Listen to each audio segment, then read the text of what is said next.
पूर्ण कोरडी अवस्था आहे, कुठं झाड झुडपं नाही, अशा ठिकाणी मी पडलेलो आहे.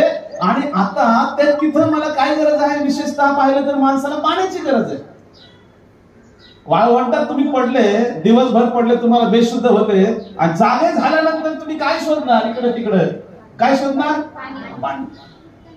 हा दावीद म्हणतो मी शुष्क वृक्ष निर्जल स्थळी पडलेला आहे, आणि तो म्हणतो की परमेश्वरा या प्रदेशात माझा जीव कशासाठी ताणलाय? कशासाठी ताणलाय? तुझ्यासाठी. म्हणजे जनरली माणसाला अशा वाळवंटात पडल्यानंतर तहान लागेल कशाची? पाण्याची. पण दावीदाला तहान लागली तर म्हणतो देवा मला तुझी तहान लागलेली आहे. तो म्हणतो माझा देहालाही तुझी उत्कंठा लागली आहे. देहाला पाण्याची गरज आहे, परंतु म्हणतो जर तू मला भेटला तर मला पाण्याची गरज नाही. म्हणजे मेलो तरी चालेल, परंतु प्रभू मला तू पाहिजे. हे काय माहिती का? हेच आहे तारण. हेच त्या व्यक्तीचं व्यक्तिमत्व प्रगट करतं की हे तारण मिळालेला माणूस आहे.